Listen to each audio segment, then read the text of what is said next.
7, 6, 5, 4, 3, 2, 1.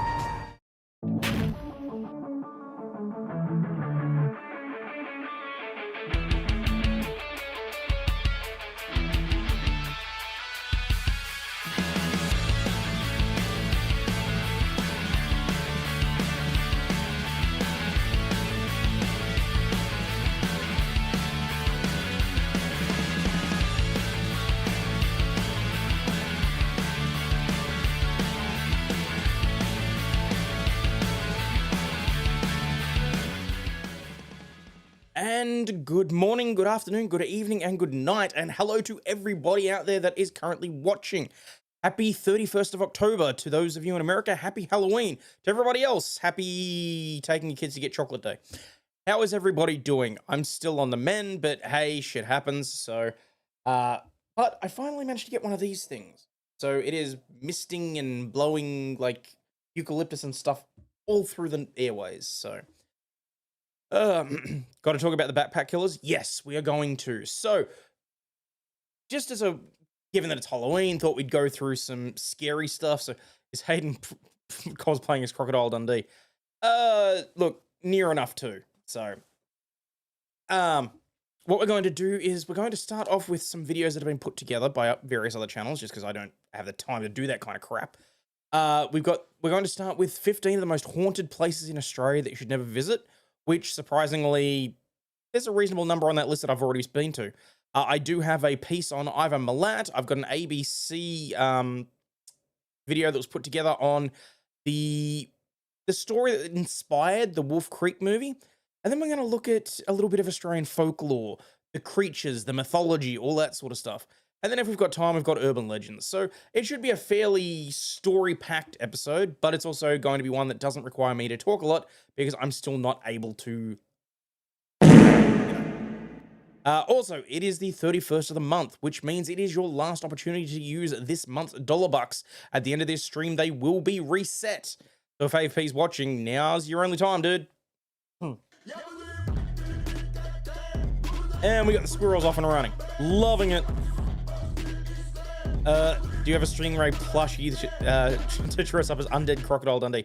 No, but I did have a Loki that I was the Loki crocodile alligator thing that I was walking around with, so that was fun. Anyway, let's get stuck straight into it. How do you use them? Okay, so for those of you that may be new and have never actually seen the dollar bucks, basically you're able to type chat commands and they'll bring up various things on the stream. For example, we have had 3 different redemptions for the squirrels so far. There is the menu there, who someone was kind enough to put that up. Excuse me. Sent you a good song for today. I saw that, Stinge. Look, we might play that towards the end, maybe. Can I fact check your knowledge about Aboriginal cryptids? After we watch the video, you can. Anyway, let's get stuck into it before I lose my voice again.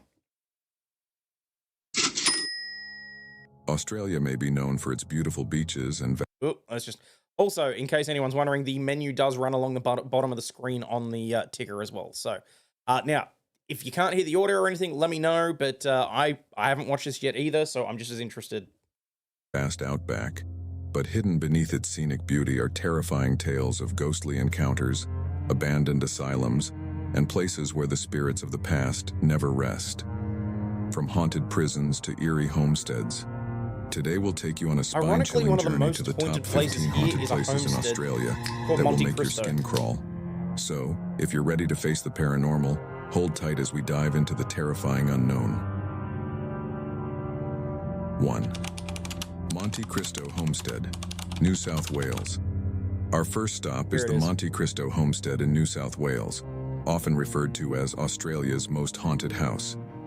This Victorian manor was built in 1885 by Christopher William Crawley and has since become notorious for its tragic history and spine-tingling ghost stories. The house is said to be haunted by multiple spirits, including the Crawley family members and unfortunate souls who met untimely deaths on the property. Among the most infamous tales is that of the maid who reportedly fell or was pushed from the balcony, and the stable boy who was burned alive. Guests and paranormal investigators alike have reported strange occurrences. The sound of phantom footsteps, doors slamming shut on their own, and chilling cold spots in certain rooms. If you're brave enough, you can still visit Monte Cristo Homestead today, but beware. Many who have entered claim they left feeling like they were never truly alone. 2. Port Arthur, Now Tasmania. pay attention to this one, because this one... What the fuck is this piece of shit? For those of you that don't know, Port Arthur was where the Port Arthur Massacre, aptly named, took place. That was the massacre where the government then used it as a launching pad to basically remove guns from Australians. You can kind of understand why, when so many people died as a result of a tragic incident, that there may be a few hauntings.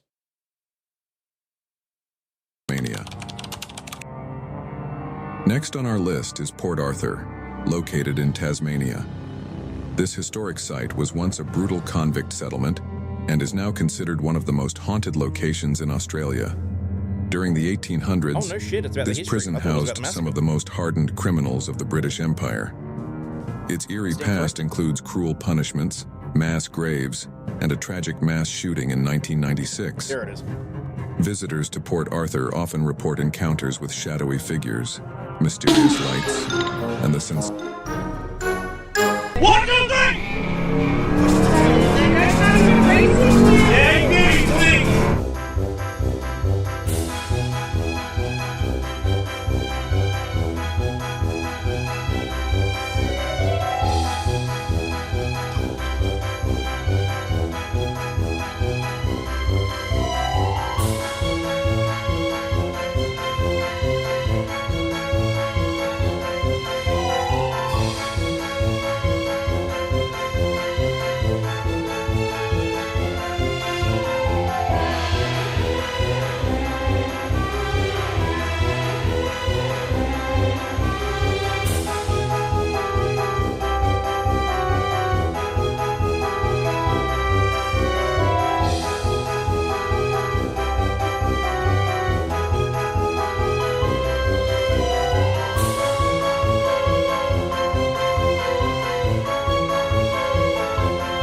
Oh, it's over.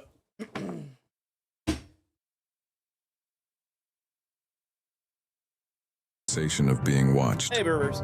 One of the most haunted spots is the separate prison, where inmates were kept in solitary confinement, many of whom lost their sanity. Guided ghost tours take you through the darkened hallways and past the cells, where some say the tortured souls of the past still remain.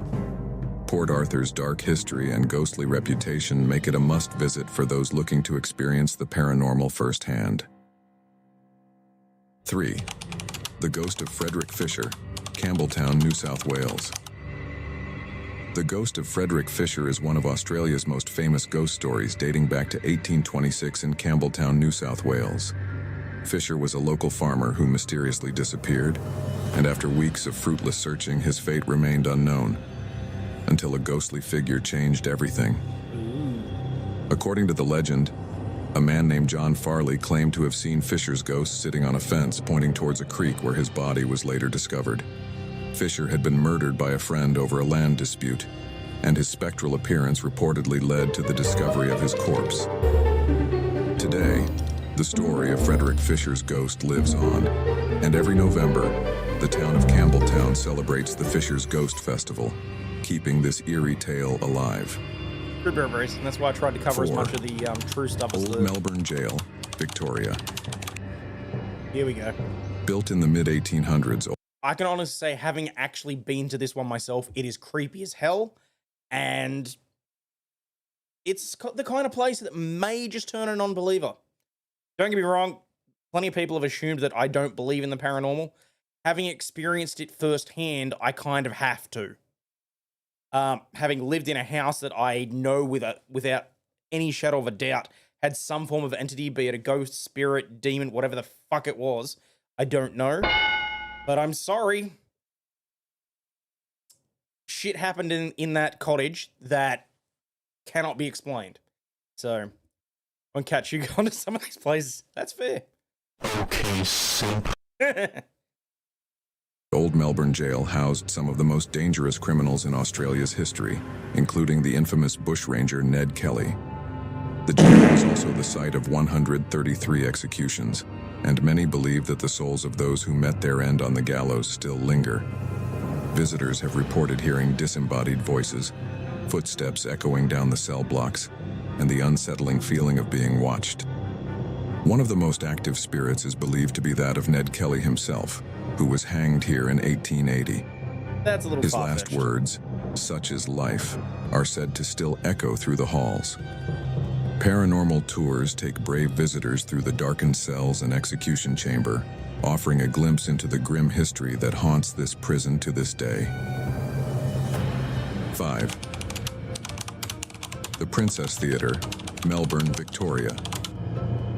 The Princess Theatre in Melbourne is one of Australia's most iconic landmarks, but it also comes with a ghostly twist. In 1888, during a performance of Faust, a popular actor named Frederick Federici tragically died of a heart attack while taking his final bow. However, to the audience, it seemed as though Federici had continued his performance from beyond the grave. Ever since that fateful night, theater staff and performers have reported seeing a shadowy figure in the theater believed to be Federici himself. He's often seen in the dress circle, quietly observing performances. In fact, it's considered good luck for the cast to acknowledge Federici before each show. The Princess Theatre remains a beautiful yet haunted venue where the show must go on, even for those beyond the grave.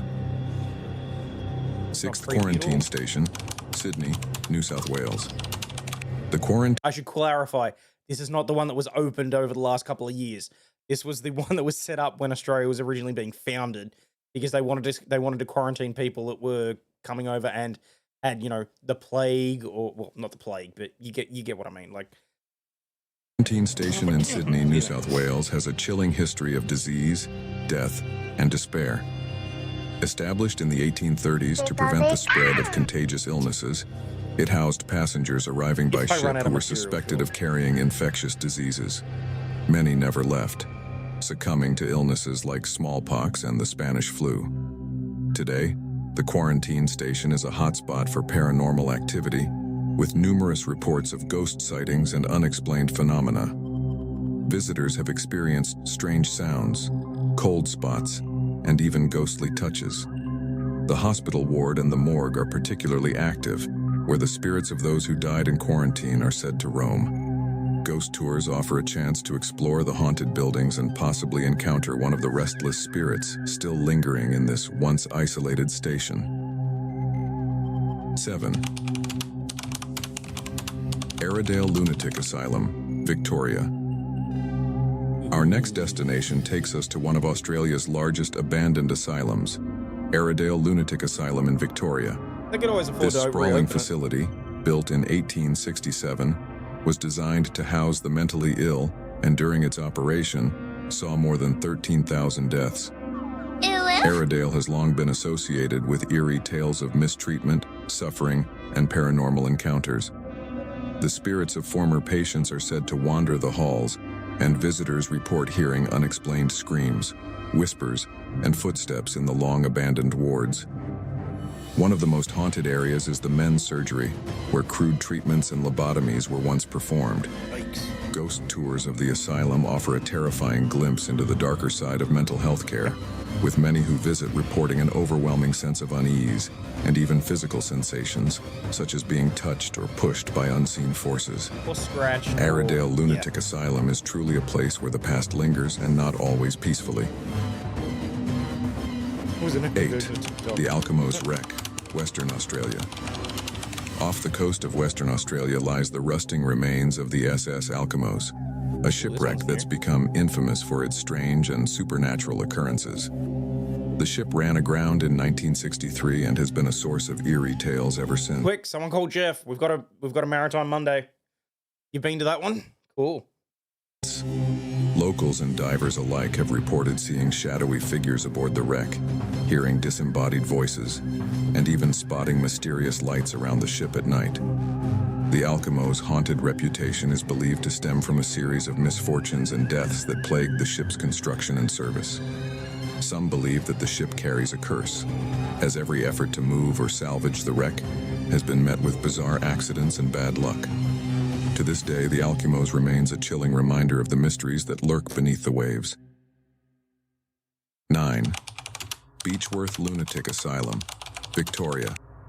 Beechworth Lunatic Asylum in Victoria, formerly known as the Mayday Hills Lunatic Asylum, was operational for over 128 years and is another location deeply tied to Australia's dark past of mental health treatment. The asylum housed thousands of patients, many of whom were subjected to inhumane treatments, and saw more than 9,000 deaths during its time. Today, the building stands abandoned, but many believe it is still home to the restless spirits of former patients. Paranormal activity is frequently reported during ghost tours, with visitors hearing voices, seeing shadowy figures, and feeling sudden chills in certain parts of the building. The ghost of Matron Sharp, who cared for the patients, is said to roam the halls, and the spirits of children who died in the asylum are often heard laughing or playing in the corridors. Good point. Beechworth is a place where the past is still very much alive in the most unsettling way. Oh yeah, the bakery is a 10 Gladesville Mental Hospital, New South Wales. Moving on to New South Wales, we arrive at Gladesville Mental Hospital, a place with a grim history of abuse, mistreatment, and death. Founded in 1838, this psychiatric hospital operated for over a century, and during that time, thousands of patients were buried on the grounds in unmarked graves. The site's dark past has left its mark, and Gladesville is often regarded as one of the most haunted locations in Australia. Visitors and investigators have reported seeing ghostly apparitions, hearing whispers, and feeling an overwhelming sense of dread while walking through the grounds. The spirits of former patients are believed to linger, perhaps still seeking peace after the horrors they endured. Although the hospital is now mostly abandoned, its reputation as a paranormal hotspot remains. 11. Devil's Pool, Babinda, Queensland. There you go, Gemini, up your way. The next stop on our list takes us to the natural beauty of Devil's Pool in Babinda, Queensland, a place that holds a dark and mysterious legend. The pool is part of a cascading river system, but despite its picturesque surroundings, it has claimed the lives of many who have dared to swim there. According to Aboriginal legend, the pool is cursed, haunted by the spirit of a young woman named Ulana. Heartbroken after being separated from her lover, Ulana is said to have drowned herself in the waters, and her restless spirit now lures men to their deaths. Numerous drownings have been recorded at Devil's Pool, and many believe the paranormal activity is to blame. Visitors to the area often speak of an eerie feeling of being watched and a sudden, inexplicable urge to enter the water. Devil's Pool remains a place of beauty and danger, where the past seems to have a firm grip on the present. 12. The Rocks, Sydney, New South Wales. Back in Sydney, we explore the Rocks, a historic district famous for its cobblestone streets, old pubs, and of course, its ghostly reputation. This area was one of the first settlements in Australia, and its history is rife with tales of convicts, soldiers, and settlers who lived hard and often met violent ends. The ghost tours through the Rocks are some of the most popular in Sydney, taking visitors to haunted pubs, alleyways, and houses where spirits are said to linger. One of the most well-known haunted spots is the Hero of Waterloo, a pub where it's believed a former owner and his wife still reside, long after their deaths. Visitors to the Rocks have reported seeing shadowy figures, hearing footsteps in empty rooms, and experiencing strange, unexplainable chills. The past is very much alive in the Rocks, where history and the paranormal collide in every corner. 13. North Head Quarantine Station, Manly, New South Wales. Located just outside Sydney, the North Head Quarantine Station in Manly is another site with a dark and haunted past. Established in the 1830s, this quarantine station was used to isolate immigrants who were suspected of carrying contagious diseases. Over the years, thousands died at the station, and their spirits are believed to still roam the area. Visitors to the quarantine station have reported a variety of paranormal phenomena, including ghostly apparitions, unexplained cold spots, and even physical sensations, like being touched or pushed by unseen hands. The morgue and isolation wards are particularly active areas where the ghosts of those who died in quarantine are said to linger. Ghost tours of the site offer a chilling glimpse into the past, with many participants leaving with stories of their own eerie encounters. 14. Woomera Village, South Australia. In the heart of the South Australian desert lies Woomera Village, a place with a mysterious and haunted reputation. Originally a military testing site for rockets and weapons, Woomera was once shrouded in secrecy, and many believe that the strange activities that took place there have left a paranormal imprint. Visitors to Woomera have reported seeing ghostly apparitions, hearing unexplained noises. Okay, I know that it's an AI voice, but it's still annoying me that they can't spell Woomera. Or pronounce it, I should say.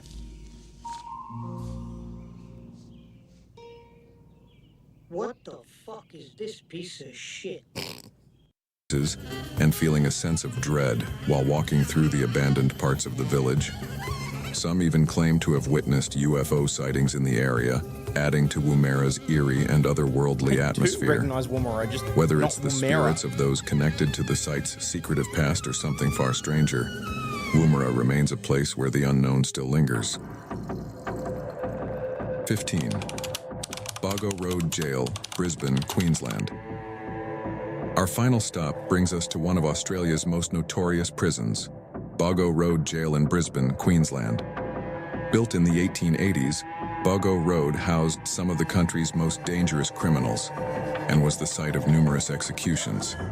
The prison was infamous for its harsh conditions, and many of its inmates died either at the gallows or within its walls. Today, the jail is a hotspot for paranormal activity, with many visitors reporting ghostly encounters during the nighttime tours. The spirits of former inmates are believed to haunt the cell blocks, particularly those who were executed. Disembodied voices, footsteps, and even full-body apparitions have been reported in the jail, making it one of Australia's most haunted locations.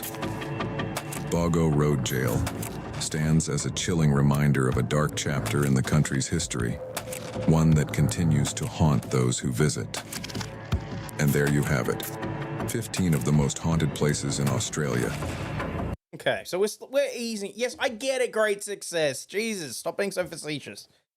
We're just easing into the night. Okay, there was some things on that list that I didn't know about. Mind you, I did.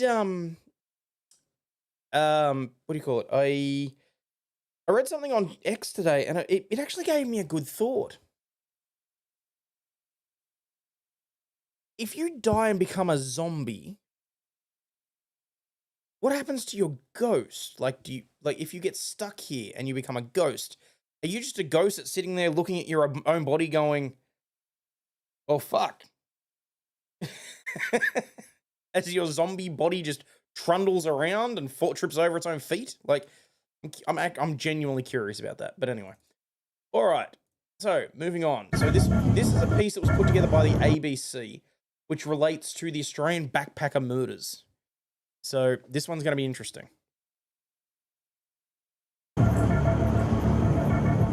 I was looking for farm work. Also, people, just remember, because I'm playing clips from various places, this stream is in no way monetized. So super chats and memberships are appreciated. Just saying. I found him online on Gumtree. It was 4 hours driving from Brisbane in the middle of nowhere.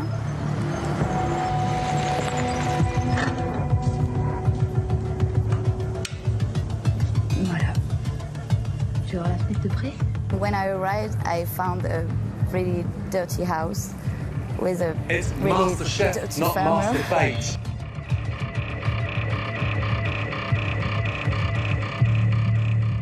Damn good question. Each year, thousands of young backpackers like Ludmilla try their hand at farm work. The deal is they do 88 days of labour and in exchange, they get to stay a second year in Australia. But the dream can quickly sour.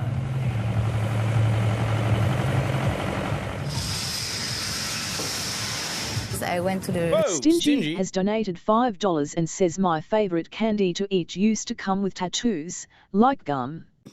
My candy still comes with tattoos, but now it's got an attitude and is mouthy. Oh, Jesus.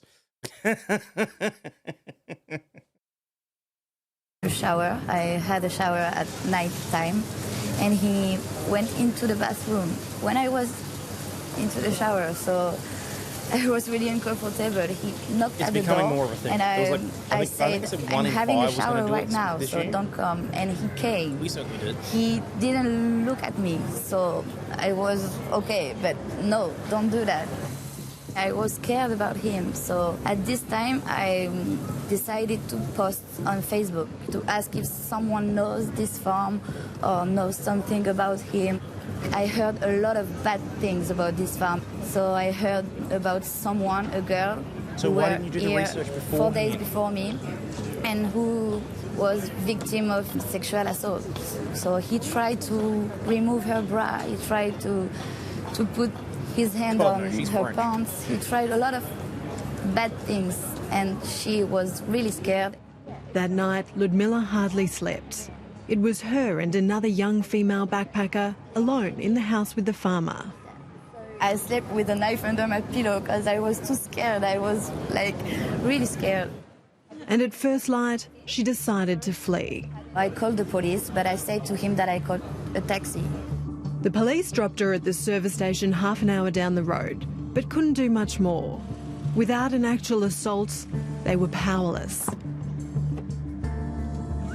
Hi, my name is Emily, and today... Emily Lowe's in the middle of her 88 days of work on blueberry farms at Woolgoolga on the New South Wales North Coast.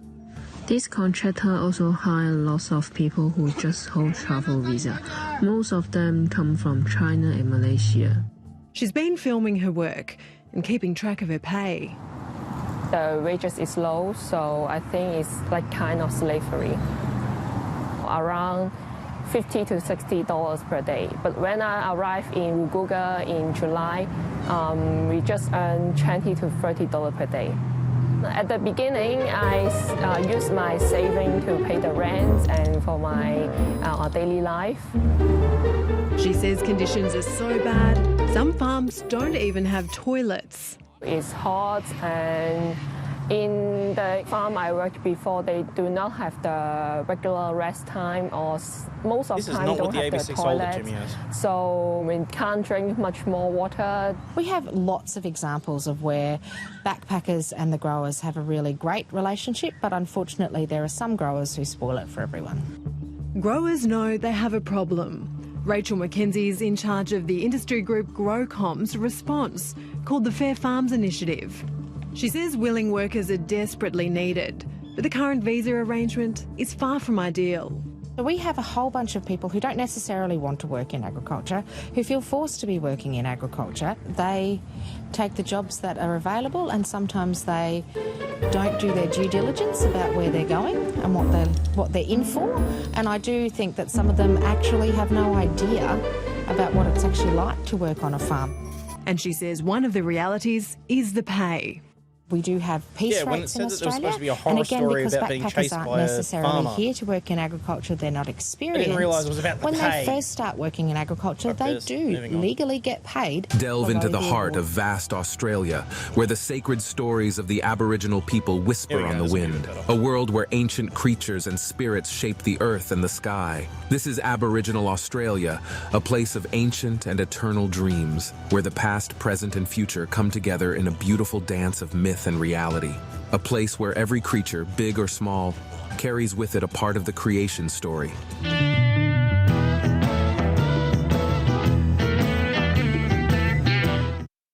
Number 1.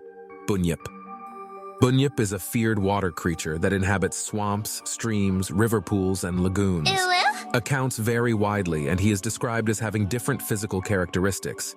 This nefarious character, known in the Wemba Wemba language as the Devil, has been at the center of Aboriginal stories and legends since time immemorial. His fame has spread through the generations, making him a feared being who is said to have a particular taste for children. The Bunyip is not a silent hunter. Before launching into the attack, he emits a roar so thunderous it can chill the blood, especially if you are a woman or a child, his preferred victims. This unmistakable roar has been attributed to stray seals swimming upstream or to the marsh bittern, drawing parallels between the natural world and mythology. The physical description of the Bunyip is as varied as the accounts surrounding it. He has been compared to a bird, an alligator, and an emu all rolled into one. His strong hind legs and his surprisingly long arms are his deadly weapon. These long, strong limbs are said to be capable of choking their prey to death.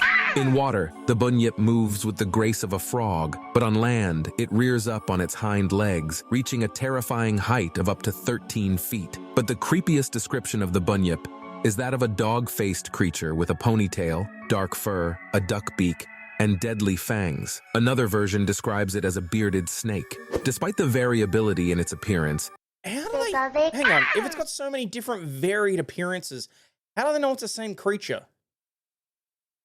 Ooh, Bunyip. Bunyip. It's a Bunyip. Natural predator of the Bunyip is the drop bear. We'll get to the drop bears too. There is universal agreement that the Bunyip is a creepy aquatic mammal. The Bunyip's abilities are as impressive as they are terrifying. It is said that he can alter the water level, paralyze his victims with a mere roar, and hypnotize humans into his slaves. The story of the Bunyip takes us to a man who committed the worst of sins, eating his own totem animal, a violation of the sacred law of the rainbow serpent. The benevolent spirit Bayami punished the man by transforming him into a malevolent spirit. Since then, the Bunyip has been luring tribesmen and their cattle into the water, only to devour them. Today, the term Bunyip is used to describe evil spirits in Aboriginal culture. Some speculate that the Bunyip may be linked to Bunjil, a mythical figure believed to have created all animals and humans. Number 2, rainbow serpent. It is one of the most common and well-known creatures in Australian Aboriginal mythology. This giant serpent is a god of water and weather, responsible for the creation of rivers, mountains, and lagoons. This sacred creature, as old as the earth itself, is an iconic and deeply respected character in Australian Aboriginal mythology. The rainbow serpent, with its shiny, shimmering body, resembles the vivid colors of a rainbow reflecting on calm waters. It is not a simple snake, but a powerful deity, a primordial entity, a being that is believed to have sculpted the rivers, mountains, and lakes of the Australian landscape. It is a being that embodies the interconnectedness of life, water, and fertility. Legends tell that the rainbow serpent emerged from underground at the dawn of time. Its serpentine body created great valleys and mountains, while the water that fell from its body created rivers and lakes, thus shaping the Australian geography. On his journeys,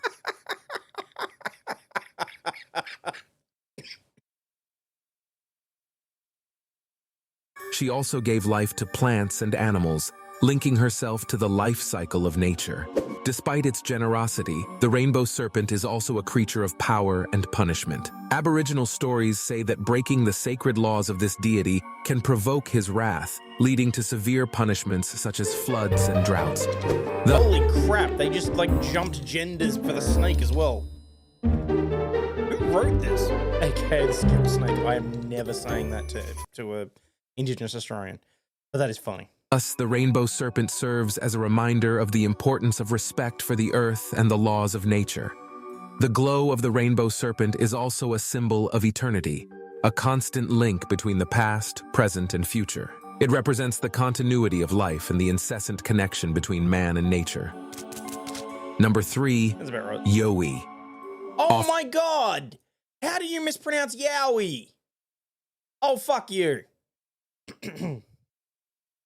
Often compared to the Bigfoot of North America, the Yowie is a furry creature that lives in the desert. Although its existence is shrouded in legend, the stories of this impressive hominin are countless and are passed down through the generations of Australia's Aboriginal tribes. This furry giant, whose name means spirit of the forest, is the Australian Bigfoot. He stands up to 3 meters tall and is covered in thick fur that can range from dark gray to reddish brown. His Or, as Gemini rightly as Gemini rightly points out here, it's also a chocolate, similar to a Kinder Surprise. You crack it open and it's got Australian Indigenous animal toys in it. eyes, bright and deep set, are said to be able to pierce the soul of any unfortunate he meets. The yowie, with its superhuman strength and amazing speed, has been described in ancient Aboriginal tales and modern sighting stories as a creature of reclusive ways. It is said that it lives in the densest and most inaccessible parts of the jungle, only coming out to look for food or, according to some tales, to kidnap people to drag them into its hidden world. Although its appearance can be terrifying, accounts of encounters with the yowie often reflect a creature more frightened than frightening. Some tell stories of yowies fleeing to the safety of the forest upon discovery, leaving behind only giant footprints and a story to tell. However, not all encounters are so harmless. There are darker tales of yowies attacking humans or animals, displaying a ferocity that rivals any beast in mythology. The yowie is an integral part of Aboriginal mythology, a link between the human world and the hidden forces of nature. See, I will say this though. Given that there have been sightings of Bigfoot and the yowies and a whole bunch of... At some point, it could have just been a really hairy guy living in the wilderness on each of the individual continents. Or there could legitimately have been a missing link out there at some stage that we just haven't tracked down. I don't know. Don't say that around an e-girl. She might start writing fan fiction. It's a crash-landed Wookiee. Number 4, Quinkins. Emerging from the oral traditions of the Australian Aboriginal community, these fascinating creatures come in 2 distinct forms. The source is Facts, History, and More. Each with their own personality and role in mythology. On the one hand, there are the Timara, tall and slender, moving in the stillness of the night. These slender, almost ethereal silhouettes are said to be benevolent spirits, but they are not creatures one would want to pass at midnight. With their grim appearance, the Timaras are known for their love of children. Despite their terrifying appearance, these nocturnal giants do not harm children, but take a peculiar affection for them, even kidnapping children who venture into the dark to play with them. On the other hand, the Imjim, with their broad and robust bodies, pose a more palpable threat. These hulking, grotesque beings are known for their love of mischief and mayhem. Unlike their tall, skinny counterparts, the Imjim have a reputation for being destructive and mischievous, always looking for ways to cause trouble for humans. In Aboriginal Australian stories, the Quinkins serve as reminders and life lessons. The Imjim teach children the importance of respecting the night hours and the rules of the tribe. The Timara, on the other hand, with their love of mischief, urge the young to stay on the right path and avoid harmful actions. Number 5, Wandjina. In the vast and picturesque landscapes of northwest Australia, where the sky meets the earth in a symphony of colors, there is an ancient legend, a story as old as the wind itself. This is the legend of the Wandjina, the supreme ancestral spirits in the mythology of the Kimberley Aboriginal peoples. The Wandjina, mystical figures of great power, are considered the creator spirits of the world. It is said that during the dream time, a mythical time when the world was formed, these divine beings emerged from the clouds and created the land and sea, mountains and rivers, and all forms of life. Visualize these supreme entities. Large human forms with large round... Wait, now I'm confused. Oh, wait, no, because the rainbow serpent varies from tribe to tribe. Go figure. ...heads or halo shapes, but no mouth. His huge black eyes, said to represent storms and rain, survey the world with timeless wisdom. Their bodies, depicted in rock art, are often painted in red, black, and white, and are adorned with patterns and symbols, each telling a story about the forces of nature and the cosmos. But the Wandjina are not only creators, but also protectors. They are believed to have the power to control elemental forces. When they paint their image on the cave walls, it is a sign of their presence and their continued protection. These divine beings are also said to regulate rainfall and storms, crucial for survival in the harsh conditions of Australia. Thus, the Wandjina are revered and respected. Every year during the wet season, the Aborigines renew the Wandjina images, repainting the caves with devotion and reverence, thus ensuring that the spirits continue to protect them and bless them with rain and abundance. Number 6, Tiddalik. Tiddalik is the biggest frog you can imagine. Tiddalik was not only famous for its size, but also for its insatiable thirst. A thirst so strong that one day he drank all the water in the world. Picture this: dry rivers, empty ponds, lakes turned into wastelands. The world, once teeming with life, now languished in the drought caused by Tiddalik's inordinate thirst. In the midst of this great drought, the other animals were desperate. Without water, life on Earth was in danger of disappearing. So in desperation, the animals got together and hatched a plan. They decided that the only way to get the water back was to make Tiddalik laugh until he vomited up all the water he had consumed. Thus began a parade of animals, each trying to make Tiddalik laugh with his funniest tricks. But Tiddalik was not laughing. Finally, it was the turn of the Nabonum eel. By twisting and twisting in the strangest ways, he managed to make Tiddalik laugh. And when Tiddalik laughed, he laughed out loud, releasing all the water he had drunk. The rivers flowed again, the lakes filled again, and life once again flourished in the landscape. Tiddalik's story is more than just a tale. It's a lesson in balance in nature, a warning against greed, and a reminder that sometimes laughter really can be the best medicine. Number 7. Mimi spirits. Imagine a starry night in the vastness of Australia's Northern Territory. The wind whispers ancient stories as you wander into the deep shadows of the rocky mesas. There, hidden among the rock crevices and dark corners, reside the Mimi spirits, ethereal creatures from Aboriginal mythology. Mimi spirits are incredibly thin and tall beings, so fragile that a breath of wind could break them. To avoid this, they spend most of their time hidden in the cracks and crevices of the rocks, coming out only when the wind is calm. With their ethereal, supple bodies, they can glide through the tightest spaces, appearing and disappearing as gently as a breeze. But don't let its fragile appearance fool you. The Mimi spirits are custodians of the vast knowledge of art and survival. According to Aboriginal stories, they were the first to teach humans how to hunt, dance, and paint. The cave paintings that they find scattered throughout the Northern Territory are the work of these beings, left as a gift to humanity. They are also known for their love of mischief. It is said that if you stray from the path in their territory, they can take you to their world and lose you in it. However, they are not malicious. They just love to have fun at the expense of unsuspecting intruders. Number 8. Yaramayahu. The Yaramayahu is one of the most intriguing beings in Aboriginal mythology.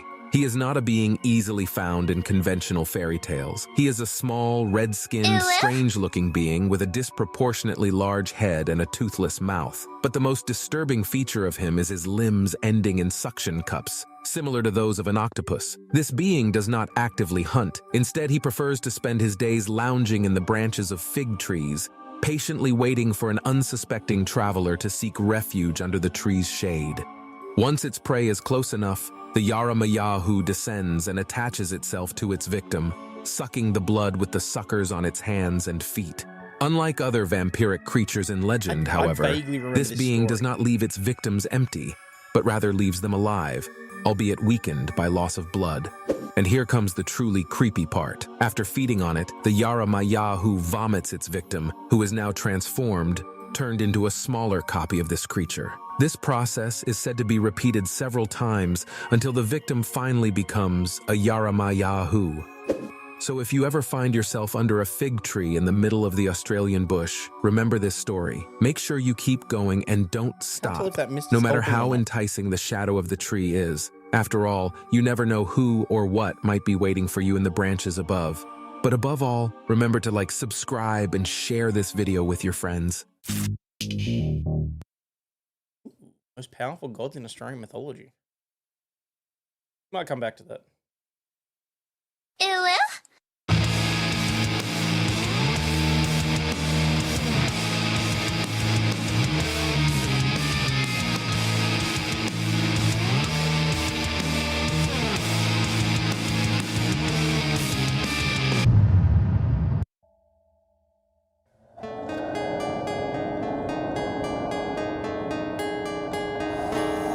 It's Master Chef, not Master Bait.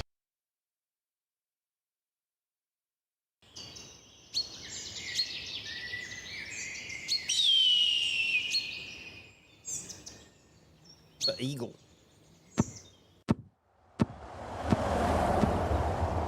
English backpacker Paul was hitchhiking down a road in New South Wales, Australia, recently leaving a youth hostel. He was leaving Sydney and was hoping to make it to Mildura, a suburb located interstate in northwest Victoria. Walking down the Hume Highway, Paul entered the beginning of the Overlaw'd State Forest, a massive array of trees, bush, and wildlife covering roughly 3,800 hectares. A Toyota Land Cruiser slowly approached and eventually stopped. Paul approached the passenger side door and saw a man. The man asked if he needed a lift. When Paul informed the man of his plans, the man said Paul could hop in. Paul was ecstatic. One of the first people he met on the first leg of his journey, and he had struck gold. He was knocking out a big part of his journey early on. But as time went on, Paul started to notice some red flags. The driver of the car, who introduced himself as Ivan, began making some unsettling comments. He started saying offensive things about the immigrants of Australia and was going off on some passionate rants. Paul started to wonder if maybe he had made a mistake getting into the car. Not long later, Ivan said that they've lost the radio signal, so he's going to pull over and get some cassette tapes from under the driver's side seat so that they can listen to some music. This was another red flag for Paul. He knows earlier in the trip that there were a number of cassette tapes in the console between them, so why isn't he just putting one of those on? Paul was conflicted. His head was telling him something was off. He decided to test Ivan to see how he'd react. He got out of the car and briefly walked away. Immediately, Ivan seemed concerned and asked what he was doing. Paul just said he was stretching his legs. Paul thought to himself, they were on the Hume Highway, a long but busy stretch of road. There was plenty of traffic around. If something bad was going to happen, it surely wouldn't happen here. He got back in the car. Ivan was watching him this whole time and jumped back in when he did. Then, seconds later, he said he's just going to take another look under the seat for the tapes one more time. He again put his hands under the seat, but this time he quickly pulled out a revolver and pointed it at Paul. He said this is a robbery. Suddenly all of Ivan's questionable actions made sense. Ivan then pulled out some rope and showed it to Paul. As much as the gun freaked him out, the rope really concerned Paul. Ivan must be planning to keep him for some time. Paul's instinct kicked in and he decided to run for it. He jumped out of the car and bolted up the Hume Highway. Ivan screamed at Paul, "Stop or I'll shoot." Paul kept running when suddenly he started hearing gunshots. Ivan was shooting at him.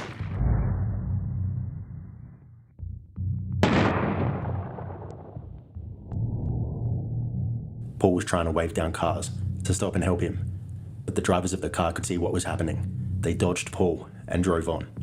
Paul was struggling to stop the car as Ivan was shooting at him. Desperate, Paul made a decision that he was going to stop the next car that came past, no matter what, even if they hit him. A van came past, and Paul stood in front of them and did not move out of the way. The van stopped. Paul threw himself inside the van and screamed, "Help me, he's got a gun." The driver quickly turned around and drove the other way. As they drove away, Paul decided to have a quick glance back at the scene. Ivan was still standing on the road, gun in hand, watching the car drive away. Paul noticed something that stuck with him. Ivan had a big smirk on his face. Unfortunately, amid all the panic, nobody got the number plate of Ivan's car, but Paul did tell his story to the local police officer. Unfortunately, no further action was taken after Paul gave his statement. Paul later returned to England.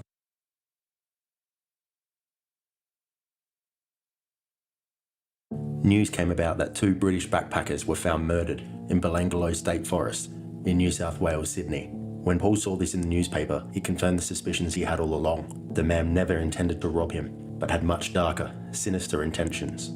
Paul would later speak to Australian authorities and was flown to Australia to give a statement. Paul remained paranoid about this whole situation. Ivan had his passport, address, and backpack as he left them in his car, so Ivan would know all about him. Was Paul being led into a trap to ensure he was kept silent? Fortunately, this wasn't the case, and Paul's information would eventually prove pivotal in catching the man who was responsible for 7 innocent people losing their lives in Overlaw'd State Forest between 1989 and 1993. His MO would be to pick up hitchhikers along the Hume Highway, taking them into the forest, and commit unspeakable acts. Ivan Milat would be sentenced to 7 life sentences and would die in prison on the 27th of October 2019. Paul was offered a $200,000 reward for his statement that led to the capture of Ivan, but he declined, citing it as hollow money that would never bring him joy. His reward was life.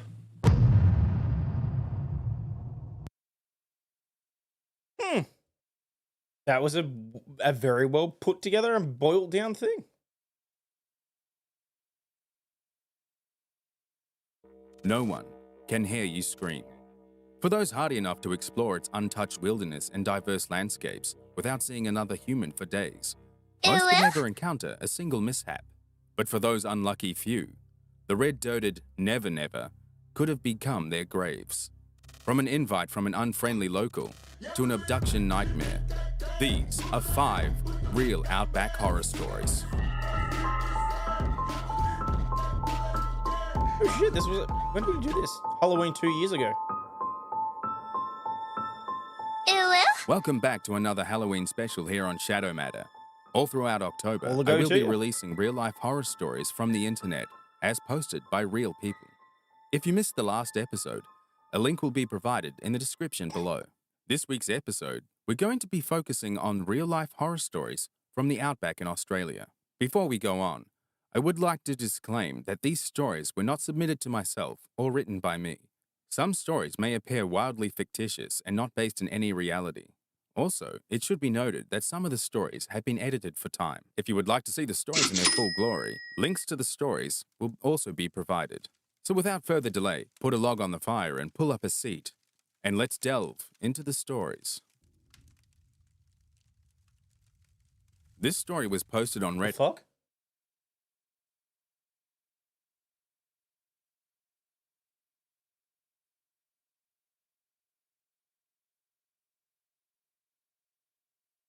I'm assuming it's fireworks. By the author, As I Am. I was on a road trip with my girlfriend at the time, and the car broke down. Barrel roll! Well, I killed the battery because I'm an idiot, and was charging my RC car off of it. We were in the middle of nowhere, off the Barrier Highway, South Australia. Some rando in a ute decided to stop and see if we were okay, and as soon as he got out of his car, I could see that he was intoxicated. He gave us a jump start, and we got my car running again. At this point in time, it was getting dark, and we were in Roo country, and my car wasn't built for dealing with Roos. So I asked the guy where the nearest town was so we could find somewhere to stay. He said something like, "What? Come and stay at my place. I'll get the missus to do up some grub." It was a bad vibe, but I didn't want to drive. My girlfriend didn't have her license, so we agreed. Bad move. Got back to his house when we went in, and was greeted by his wife, who was lovely, so we felt a little reassured. He cracked out some beers, so we got drinking and was watching the country music channel. After too many beers, old mate started yelling at the TV, "Play some Shania Twat. I want some Shania Twat," meaning Shania Twain. He was stoked at his wordplay. His wife asked him to calm down, but this just got him riled up. He punched his wife. She ran off to the bedroom, and then he followed, yelling at her. We could hear him hitting her more, and we sat there looking at each other, not knowing what to do. I yelled out and suggested he come out and smoke a joint with me. Really bad move. After we smoked, we came back inside, and shit got worse. He kept yelling at his wife and pushing her. I asked him to stop, and he yelled at me, then went into another room. A few minutes later, he came out with a crossbow and a bunch of bolts that had 4 pointed razor tips and said, "I want to kill something." My girlfriend and I were terrified, and I suggested we go set up some targets, hoping that we weren't them. He said he would get something out of the shed, and his wife, who was in tears at this point, went into the bedroom. We figured this was our only chance to escape, so we quickly grabbed our stuff and ran out to the car and took off. It was about 4 a.m. at this point. I was drunk and stoned, and I drove while my girlfriend called the police.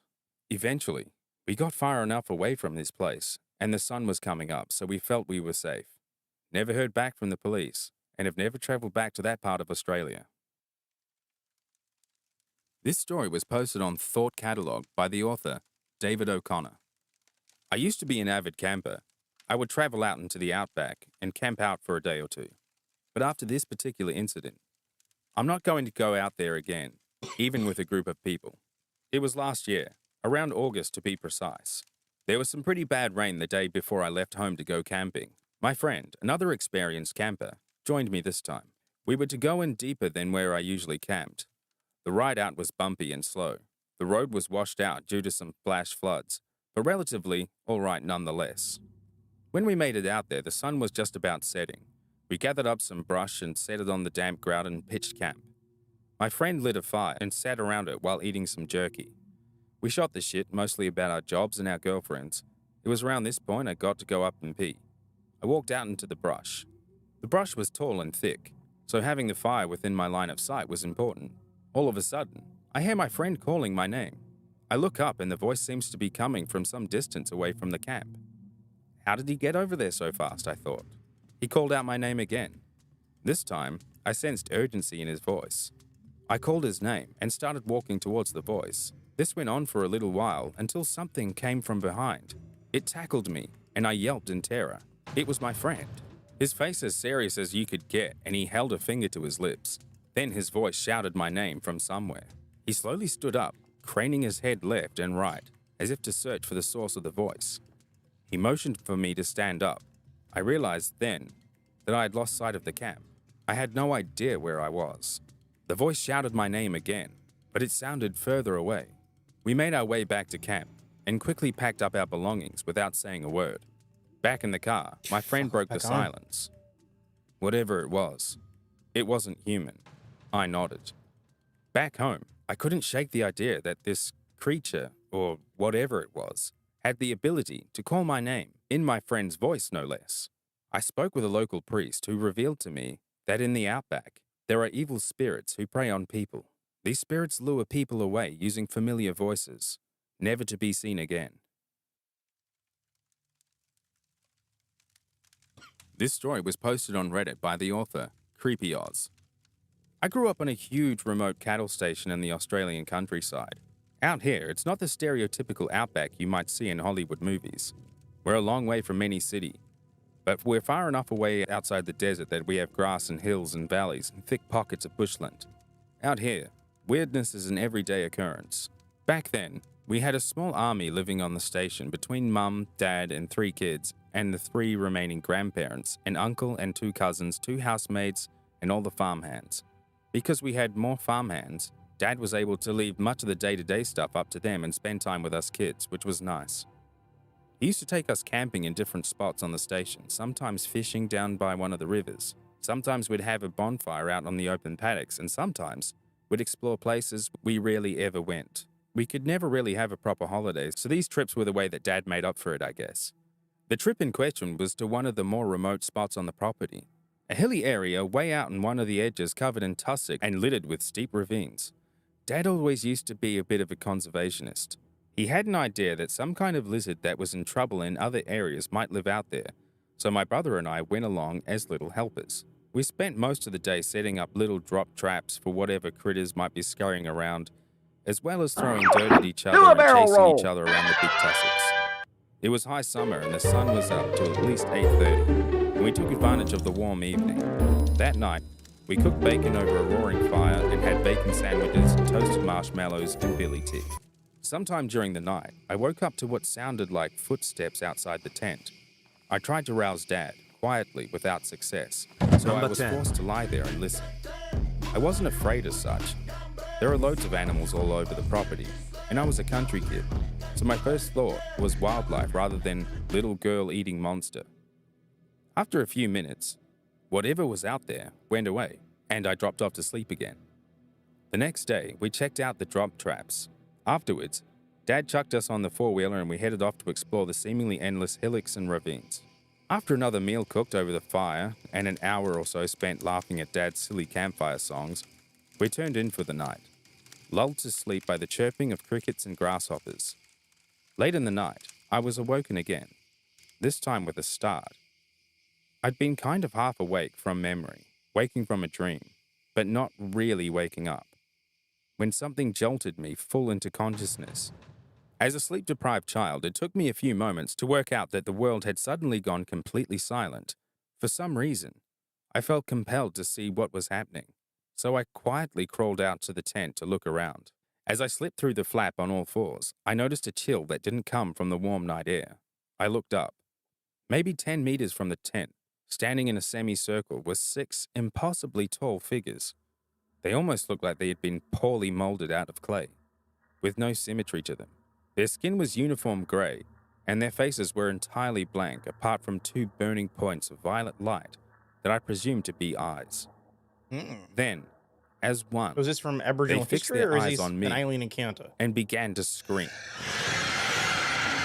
It was an awful, soul-chilling sound, unlike any scream I'd ever heard before. It made the air I think we go back vibrate to serial around killers me, after this. simultaneously high-pitched and ragged, yet powerful and rich. It bored into me and made my head swim. Suddenly, my dad grabbed me from behind and dragged me into the tent. He couldn't really speak. He just hushed my brother and I and held us close, covering our ears as best as he could. That horrendous screaming carried on for several minutes. That dragged like hours, before suddenly and completely stopping, leaving me with a loud ringing in my ears. I looked at Dad, because the creatures didn't but know he how to just use shook a his zip on a head tent. and put a finger to his lips. Eventually, I fell asleep in Dad's arms, and when we woke, he bundled us into the Land Cruiser, quickly packed all of our stuff, and headed back to the farm proper. He made us promise not to mention what had happened to Mum, and that was it, until a few years later. Anyway, when I grew up and got curious enough to ask him about it, he couldn't tell me a lot, because that was the first time he had ever seen the screaming figures too, but he had heard about them. The Aboriginal drovers, whose people who have inhabited this area for thousands of years, spoke about them and called them the Screaming Men. Apparently, they come in the night and take unsuspecting victims to the spirit world. Part spirit projection, part real being. They cannot interact with our world, but because we are connected to the spirit world, their powerful scream creates enough of a ripple in the wall between the worlds to snatch a human over to the other side. That poor soul then becomes a howling spirit, doomed to walk the space between worlds, 1 foot on either side, but never wholly within either. Because of that encounter, I have never, ever slept rough. I always make sure I have a tent or a covered swag, something to prevent the screaming men from being able to touch me directly. I've encountered them once since that night years ago, standing on a lonely hill close to the original encounter, watching me as I drove past in the same Land Cruiser. I don't know why they cross out over there specifically, but I try and avoid that area of the property as much as I can. I've seen a howling spirit once or twice, and I have no desire to find out what that existence is like.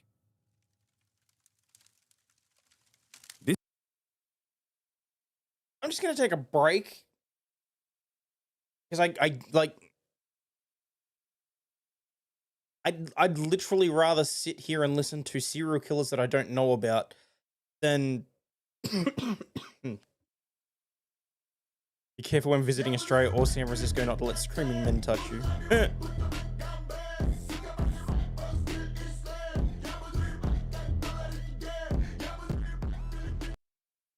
Why did you send me on Discord?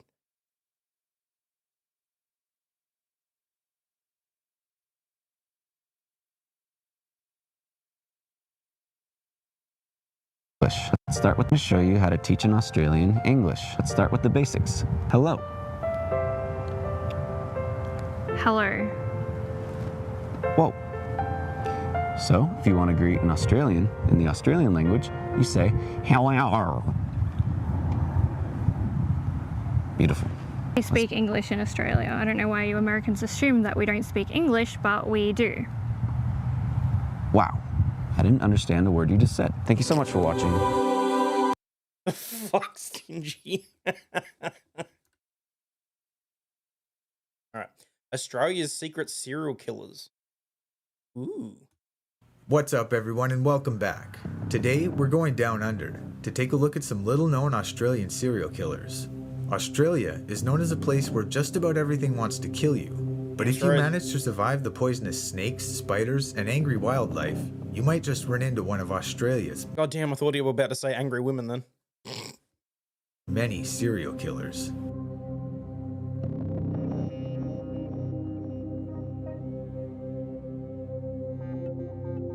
Bandali Michael Debs is an Australian serial killer currently serving 4 consecutive terms of life imprisonment for the murder of 2 Victoria police officers in August 1998, and also the 1997 murder of a teenager, Christy Hardy. Debs was detained at HM Prison Barwon in Victoria. On the 12th of December 2011, he was convicted of the April 1995 shooting murder of the New South Wales prostitute Donna Ann Hicks. Debs, from Nair Warren, a southeastern suburb of Melbourne, was employed Oh my god, the freaking accent on this. Okay, for starters, Barwon Prison, Melbourne, Narre Warren. This was supposed to be interesting, but the mispronunciation is just taking me out of the moment altogether.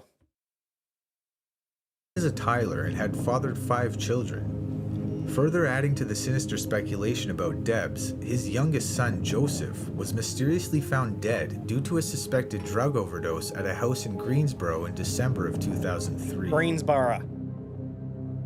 In February 2003, Debs was convicted and sentenced to 2 consecutive terms of life imprisonment with no minimum term for the murders of 2 Victoria police officers, Sergeant Gary Silk and Senior Constable Rodney Miller, at Moorabbin, Victoria, on the 16th of August 1998. His accomplice, Jason Joseph Roberts, who was 22 at the time of sentencing, was also convicted of the police murders and sentenced to 2 consecutive terms of life imprisonment with a minimum term of 35 years. 2 years into his prison term, on June 20th, 2005, police charged Debs with the murder of troubled teenager Christy Mary Hardy, who was murdered at Upper Beaconsfield on the 17th of June 1997. Hardy was soliciting for sex along the Prince's Highway when she met with Debs. The pair drove to a secluded bush track in Upper Beaconsfield where they had unprotected sex. Hardy was later murdered. Her semi-naked body was later found lying face down by bushwalkers. A single gunshot wound was discovered at the rear of her head. DNA tests ran on the body of Hardy were linked to Debs. In May 2007, Debs was convicted of the murder of Hardy and sentenced to a 3rd consecutive life term. In sentencing Debs, Justice Kay, the judge presiding over the case, remarked, "Your murder of Miss Hardy was entirely senseless, needless, and wanton. The evidence discloses beyond any doubt that this was not a case of sexual encounter in which, in the heat of the moment, feelings or passions may have led to a spontaneous and irrational act of violence. Rather, and quite to the contrary, this was most clearly a callous, craven, and senseless murder in cold blood of an entirely innocent, defenseless, and vulnerable young woman. The evidence leads to the inevitable conclusion that you murdered Christy Hardy for no other reason than for the sheer sake of it." Whilst in prison, Debs has undertaken psychology, life skills, and computer training, and is employed as a prison carpet cleaner.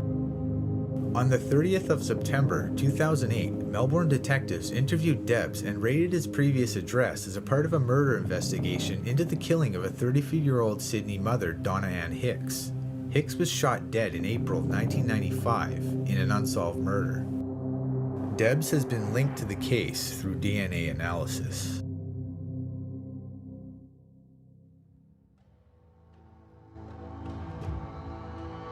Edward Joseph Leonsky was a United States Army soldier during World War II, and he was also a serial killer responsible for the strangling murders of 3 women in Melbourne, Australia.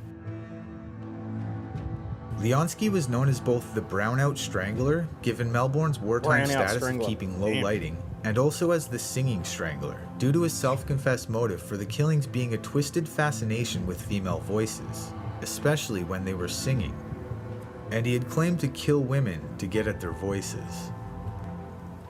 Born in New York, Leonsky grew up in an abusive, alcoholic family, and one of his brothers was committed to a mental institution. He was called up for the U.S. Army in February of 1941 and arrived in Melbourne on February 2nd, 1942, where he would soon begin a violent killing spree. On May 3rd, 1942, Ivy Violet McLeod, age 40, was found dead in Albert Park, Melbourne. She had been beaten and strangled, and because she had been found to be in possession of her purse, it was evident that robbery was not the motive. Just 6 days later, 31-year-old Pauline Thompson was strangled to death after a night out. She was last seen in the company of a young man who was described as having an American accent. Gladys Hosking, age 40, was the next victim, murdered on May 18th while walking late at night near Melbourne University. Soon after, a witness said that on the night of these aren't short distances either. This guy got around. G'day, MJ. Killing, a disheveled American man had approached him, asking for directions, seemingly out of breath and covered with mud. This description matched the individual that Pauline Thompson was seen with on the night of her murder, as well as the descriptions given by several women who had survived recent attack. These survivors and other witnesses were able to pick 23-year-old Edward Leonsky out of a lineup of American servicemen who were stationed in the city during World War II. A private in the 52nd Signal Battalion, Leonsky was arrested and charged with 3 murders. Leonsky confessed to the crimes and was convicted and sentenced to death at a United States Army court. Ooh, we get to see Milat again. Ivan Robert Marco Milat is a serial killer who murdered several tourists and hitchhikers in the 1990s in New South Wales, Australia. The killings were dubbed the backpacker murders by the press. Milat is currently serving a life sentence for the murder of 7 hitchhikers, several of whom were international backpackers. In September 1992, the bodies of British tourists Joanne Walters and Caroline Clark were found buried in an area known as Executioner's Drop. Then, the following year in October, 2 more bodies were discovered along the same stretch of the remote Belanglo State Forest. The bodies were identified as those of 19-year-old James Gibson and Deborah Everest, also 19. Both had gone missing in 1989. It then became apparent that a serial killer had been responsible for all of these murders. Carlos, I'll have a look. On November 1st, the same year, a 5th body was found, identified through dental records as Simone Schmidl, a 20-year-old German national who had vanished in January 1991. More than 300 police officers. He's one of the guys that Wolf Creek was based off of. So the bad guy out of Wolf Creek is an amalgamation of a number of Australian serial killers, but it was heavily inspired by Milat. Officers conducted a search of the area on November 4th and found 2 more skeletons. Jesus. Identified as the remains of 21-year-old Gabor Kurt Neusbauer and his 20-year-old girlfriend Anja Suzanne Habschied. German tourists. Just to clarify, last year, 56,000 people were reported missing to police across Australia in the year ending December 2023. Majority of people found within a short period of time, but 2,600 people roughly have remained missing so far. Damn. Who had vanished 2 years previously. Gruesomely, Habschied had been decapitated. Police revealed that all the victims had been killed by multiple stab wounds. Yeah, Milat died in prison. Forensic examinations of evidence gathered at the scene revealed cartridges from a .22 caliber Ruger rifle near Clark's body. These were tested against cartridges that had been taken from a farmhouse outside Sydney. Big country, people go missing. A possible 8th victim was provisionally added to the list in November. When police conducted a further examination of unsolved murders, they turned up the name of Diane Panaccio, a 29-year-old mother whose body had been found in bushland in 1991. She had been stabbed to death. And makes sense though, Zap, because you got to remember Australia's total population in July. Like I haven't seen what the most recent census figures are. In July 22, the entire population of Australia was less than the number of people in Texas. The body had been placed face down, with hands placed behind her back near a fallen tree, as had those of the previous victims. No basements, but the odd filled-in pool. Of sticks had been built over the bodies and covered with ferns. It wasn't until the end of February 1994 that there was a breakthrough in the investigation. A 20-year-old woman stated to police that while backpacking in January 1990 in New South Wales, she was offered a lift, which she had accepted. While in the vehicle, the driver had started to behave strangely, and she got out of the vehicle and ran into the Belanglo State Forest. As she ran, the driver fired shots at her, but missed. Soon, a second witness, British tourist Paul Onions, told police that in 1990 he accepted a lift from a driver in the same area, who then produced a gun from the glove compartment of the vehicle. As he ran, the driver fired shots at him. Onions was able to identify the driver and the vehicle from police photographs. In May of 1994, police terraform. carried out dawn raids on 7 properties, taking 3 men into custody. One of these men was 49-year-old Ivan Milat, who was charged with armed robbery and discharging a firearm. He was later to be charged with the murders.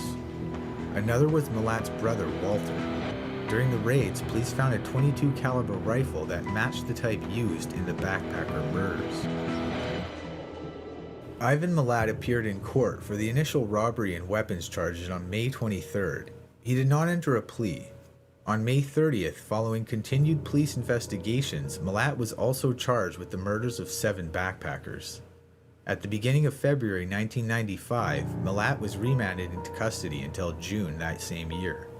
In March 1996, the trial finally opened, and in July, he received 7 life sentences, 1 for each of his victims. As always, thank you guys for watching, and if you enjoyed this content, don't forget to like, comment, and share the video. Or better yet, if you've been having fun tonight with me for Halloween, feel free to make sure you like this video. What do we got? We got 15 minutes. I think we can play the urban story stuff. Welcome back to Most Amazing Top 10. We are back today with another Urban Legends video. I have been taking them.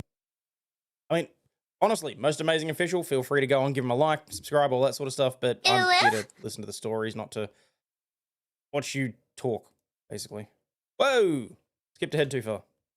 Now, truckers have reported seeing the ghost of a child bride called Carolyn Collette. She was beaten to death by her ex-boyfriend John Walsh in 1842 out there in the pass. Now they say her tortured soul haunts those who pass by on a dark, cold night. It's claimed that the colder the night, the better. When black ice covers the road, threatening to spin vehicles down to their doom, everyone is forced to slow down. Once everyone is slow, Caroline is said to approach, ready to seek vengeance for her gruesome death. Next up, number 9 now, we have the Burning Airman. During World War II, an Australian bomber plane crashed on the outskirts of Canberra, killing all 4 on board. Holy shit, dude. Canberra. Not that difficult. It would become known as the Canberra air disaster. Years later, people in the area started reporting strange encounters in the woods. They said unearthly lights could be seen near the old crash site. Others heard the droning noise of a plane followed by a loud bang. Then things got weirder. A teenage girl once ran screaming from the forest, saying that she was being followed by a long dead airman. She said he was covered in fire and that he followed her to the edge of the forest. More people began to report the same thing. Horrific encounters that left people traumatized. The stories have been enough to turn some people away from the forest forever for fear of seeing this burning airman stalking them through the trees. Moving on to number 8 now, we have Kelly. This is a very creepy one that was shared on Reddit. User Puppy2010 said that they have relatives in the northern beaches area of Australia on the country's east coast. There, locals tell tales of a girl called Kelly who would appear in people's cars near Oxford Falls if they were traveling alone past. See, this one's got a little bit more credence because there's been stories about ladies in white all across the globe. Women that suddenly appear in the back of cars and cause you to veer off the road or to disappear and all that sort of shit. So, well, we need Australians to tell foreigners how to say Aussie town names like you need a Kiwi to say how to say, how the fuck do you say that? No, it's not a tomato thing. Midnight. She is said to be the spirit of a girl who died in a car crash there in the 1970s and has haunted the road ever since. For me, though, the scariest part of the story is that 039 S Proud Madre has donated $20 and says happy spook Halloween. Everyone, much love to it all. Thank you very much. I hope you're doing well.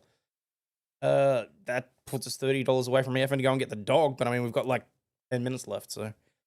You don't tell Kelly to get out of the car, she will take control of the car. For those who believe in the tale of Kelly, they worry for the travellers who have never heard this story before and don't know to tell her to get out of the car. Next up at number 7 now, we have the Orchard Hills Mafia House. This is a huge white mansion found out in Greater Sydney. You might say it was quite beautiful, if not for the scary stories attached to it. For some ghost hunters, no place in Sydney has more spirits than the Orchard Hills Mafia House. Lights are said to just just flash off and on, even when the building is empty. From the outside, people have seen creepy shadows flickering behind the curtains. Some people even claim that these shadows come outside and approach visitors, chasing them down the driveway with demonic grins on their faces. Why are there so many spirits said to live there? Well, that goes back to the building's name. It's called the Mafia House because it was said to be owned by members of a local mafia group. They were rumored to routinely execute informants and snitches in one of the upstairs rooms.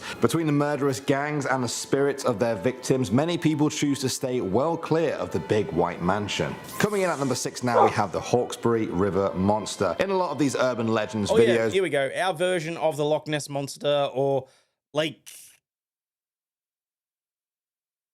Otapango. What's the one in Canada? We've discussed creatures that bear a strange resemblance to the Loch Ness Monster. Well, perhaps this is Australia's version. The Hawkesbury River Monster is said to be a snake-like creature with a long neck, a large body, and 2 sets of flippers with an eel-like tail. Locals tell fearsome tales of the beast and claim that they have proof to back it up. People point to the huge slide marks that keep appearing on the riverbanks, or the crushed and abandoned boats with no owners in sight. Some say this is not a modern phenomena either, and that the monster is depicted in the ancient Aboriginal art of that area. Moving on to number 5 now, we have the Hands of Goodna Cemetery. Located on the outskirts of Brisbane, Goodna Cemetery doesn't look to be out of the ordinary at first. Those who visit this dude is not going to let a single... Oh, yeah, Seed Fan, if you want to talk about the Aboriginal stuff, go right back to the start of the show. We did all of the folklore as well, all the creatures from Dreamtime, all that sort of stuff. We watched a video on that as well. Wait, Canada has a Loch Ness Monster? Yeah, Lake Okapango or something like that has its own version of the Loch Ness Monster, apparently. This guy is not going to stop until he's butchered the name of every single city in Australia, is he? I hope that they talk about the ghost crocodile up in Darwin, because I'd love to see how he pronounces Darwin. Okay, simp. Want to see something scary? Look at your turds after eating one of Burger King's Wednesday's Whoppers with the dyed bun. Ew. Though do so because they have heard the stories of what goes on there after dark. According to local legend, there is some sort of force in the cemetery. People describe it differently, but one thing they all agree on is that this force does not like visitors. At night, people feel invisible hands punching and scratching them. It's not just a light tap either. People say you'd know if the hands touch you. One particularly scary story involves a local man who once tried to flee the cemetery in his car, but the car just wouldn't start. He spent the night huddled in his car trying to ignore the strange noises outside. The next morning he stepped out and found long scratch marks all the way down the side of his car. Something had been trying to get in and get him. Moving on to number 4 now, we have Schneider's. That couldn't at all be the local kids trying to just scare the poor bastard. Alley. In the early 20th century, Dr. Schneider lived in Clifton Manor with his wife and child. Their lives were quite uneventful until one day when tragedy struck. Both the doctor's wife and child died in an accident. The doctor spiraled into madness. At first, it was just his personal life that was affected, but then it began to bleed into his work. He would take his patients to a little log cabin near his house where he performed surgical experiments on them without anesthetic. The house saw him mutilate countless people. The locals say that in the years since then, they've seen his disfigured patients wandering the hills around the house and lurking in the alley. At night, distant screams can be heard from those still reliving their operations. Some brave soul visit the house to try and catch their sounds. Next up at number 3 now, we have the Satanist cult. The King's Park in Perth draws in many visitors during the day, but at night it plays host to all kinds of spooky legends. One of this is the Satanic cult. It's said that on certain nights, a secret group of devil worshippers descend upon the park where they perform strange rituals. Occult symbols are drawn, effigies are burnt, and all kinds of demonic behavior takes place. Yeah, because there's no way in hell that the local cops are going to be in any way patrolling that area, given that it's the middle of Sydney. upon the grassy slopes there. Some even say that human sacrifices happen there. This legend has only been fueled by the reports of local homeless men going missing after they visit the park. People believe that sleeping in the park after dark is inviting yourself to be killed in the name of the demons that the cult worships. Next up at number 2 now we have the Markery Field Station. In the southwest suburb of Sydney lies a train station with a grizzly... Wait, how the fuck did he just pronounce that? Hang on. In the name of the demons that the cult worships. Next up at number 2 now we have the Markery Field... Motherfucker. Macquarie. Macquarie.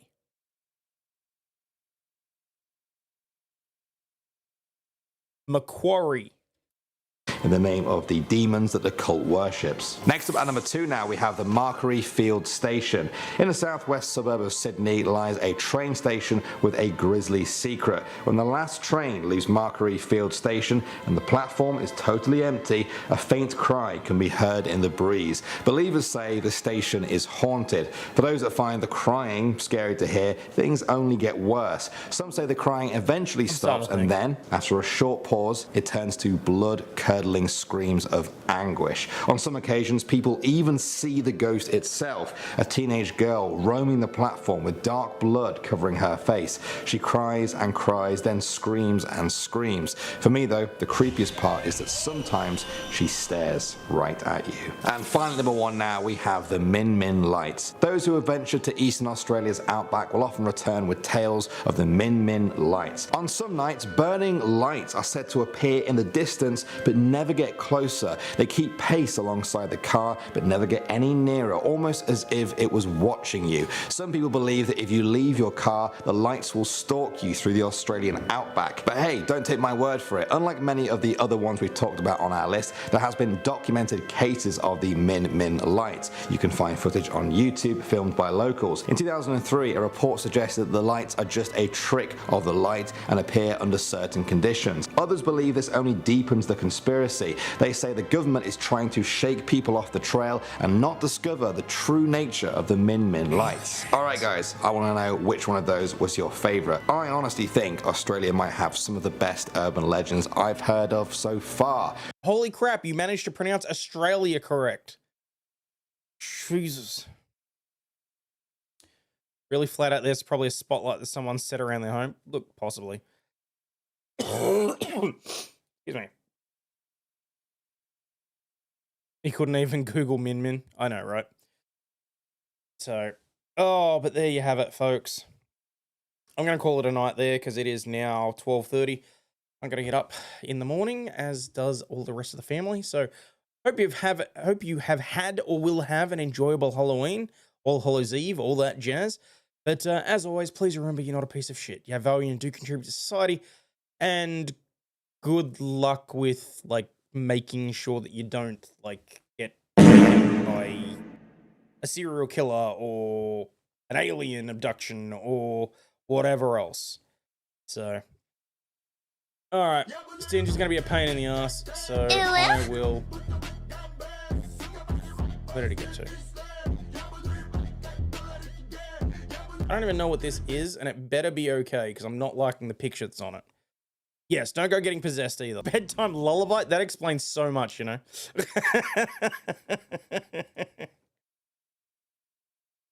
All right, peeps. Have a good day, good evening, good night. As always, stay healthy, wealthy, and wise, and I'll catch you all tomorrow. Cheers, peeps. Oh, wait, that cat was still going. All right, you have exactly 30 seconds to run through as many of those points as you want to.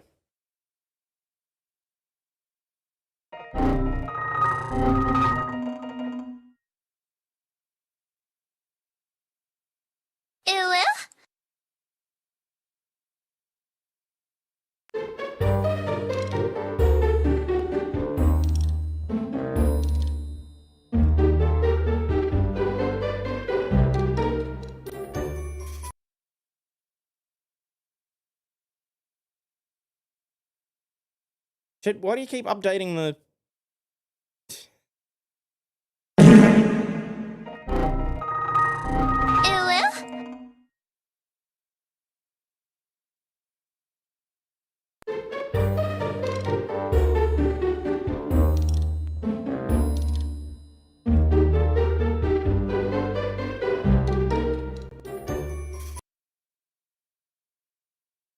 We good? Have you got it out of your system yet? Can I go to bed?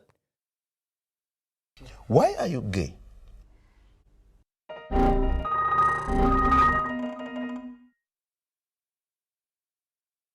I'm gonna come. Do a barrel roll.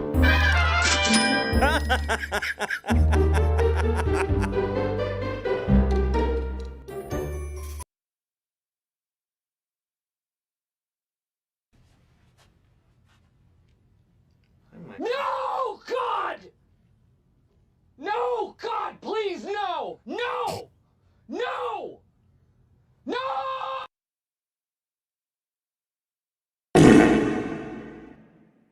Stingy has donated $2 and says watch Digger later playing Amanda the Adventurer. There you go.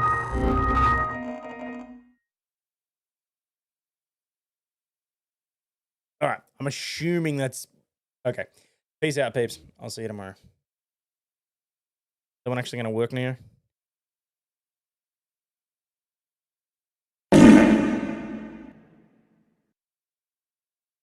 Need to fix a $1 lineup.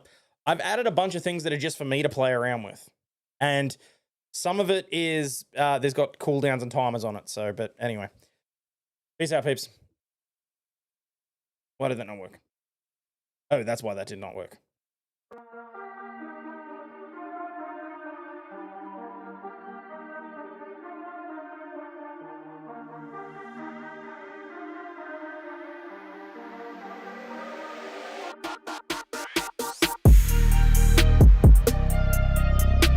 This shit, I'm out. Fuck this shit, I'm out. No thanks. Don't mind me. I'ma just grab my stuff and leave. Excuse me, please. Fuck this shit, I'm out. Nope. Fuck this shit, I'm out. Alright then. I don't know what the fuck just happened, but I don't really care. I'ma get the fuck up out of here. Fuck this shit, I'm out.